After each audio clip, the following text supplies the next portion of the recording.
ఈ మన జాతరల టైంలో కానివ్వండి, పూజల టైంలో కానివ్వండి, ఆడవారి పైకి అమ్మవార్లు వస్తురు అని అంటారు. సో అమ్మవార్లు నిజంగానే వస్తారా, లేకపోతే అట్లా వస్తున్నట్లు వాళ్ళు ఫీల్ అవుతారా? ఇప్పుడు చెప్పాను కదా మీకు ఎనర్జీ బాడీ ఉంటుంది.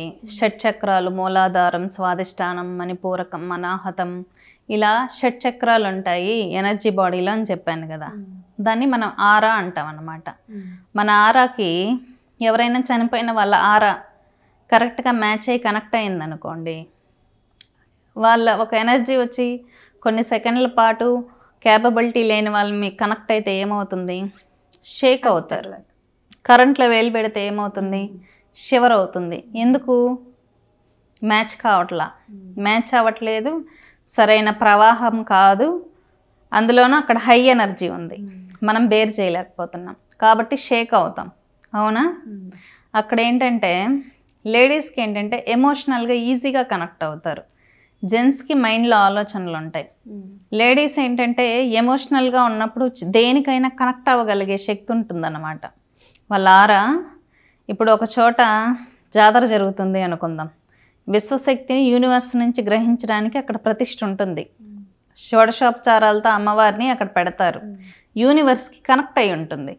యూనివర్స్లో ఉండే పాజిటివ్ ఎనర్జీ ప్రతిష్టలో ఉంటుందన్నమాట. మనం ఎమోషనల్గా కనెక్ట్ అయినప్పుడు అది ఫ్లో అవుతుంది కొద్ది క్షణాల పాటు. మీకు దేవత దగ్గర ఉన్నప్పుడు ఊగడమే కాదు, కొంతమంది ఏడుస్తారు. ఎమోషనల్గా ఏడవడము, లేకపోతే ప్లజెంట్గా ఉండడము, కొంతమంది గట్టిగా నవ్వడం, అనీవెన్గా బిహేవ్ చేస్తూ ఉంటారు. కొంతమంది ఊగుతారు, వాళ్ళకి తెలియదు పాపం. అందరూ అనుకుంటారు అమ్మవారు వచ్చింది అని. అంటే ఎనర్జీ వాళ్ళకి అలా కనెక్ట్ అవుతుంది అంతే. పూర్తిగా ఎనర్జీ కనెక్ట్ అయినప్పుడు న్యూట్రల్ అయిపోతుంది మైండ్. వాళ్ళకి కనెక్ట్ అయ్యిందంతా ఎవరు అంటే ఆల్రెడీ బాగా సాధనలు ఉపాసనలు చేసి చనిపోయిన మనుషులే ఉంటారు. ఆల్రెడీ బాగా పూజలు చేసి చనిపోయిన వాళ్ళు కనెక్ట్ అయినప్పుడు కూడా నేను ఎల్లమ్మని, నేను గంగమ్మని అని అంటారు. ఎందుకంటే వాళ్ళ ఆరాలో ఉండేది ఏంటి, దివ్యశక్తి. దివ్యశక్తి ఏమంటుంది, నేను అమ్మవారినే అంటుంది. వాళ్ళు నేను అమ్మవారిని, ఎల్లమ్మనే వచ్చాను అంటారు. కొంతమంది చనిపోయి ఆల్రెడీ అమ్మవారి గుడి చుట్టూ తిరుగుతూ ఉంటారు కొన్ని ఆత్మలు. వాటికి అక్కడ ఉండగలిగే క్యాపబిలిటీ ఉంటుందన్నమాట. ఎందుకంటే జీవితాంతం బాగా పూజలు చేసిన వాళ్ళు చనిపోతే వాళ్ళ తపస్సు అంతా ఎక్కడికి పోతుంది, దేవాలయాల దగ్గర ఉంటుందన్నమాట, నిక్షిప్తమై ప్రతిష్టల దగ్గర ఉంటుంది. వాళ్ళనే దేవగణాలు అంటారు. కాబట్టి వీళ్ళు కనెక్ట్ అవుతారు. పెద్ద దేవత మామూలుగా వీళ్ళని ఏమంటారంటే యక్షిణీలు, యోగినీలు అంటారు. వీళ్ళు మనకు ఆరా కనెక్ట్ అవుతారు. హ్యూమన్ బాడీలోకి వచ్చేది ప్రేతాత్మలు, బాడీ శరీరంలోకి వచ్చేది ప్రేతాత్మలు, ఆరా కనెక్ట్ అయ్యేది యోగినీలు, యక్షిణీలు, గ్రామదేవతలు. పరదేవత ప్రత్యక్షంగా దర్శనం ఇస్తుంది.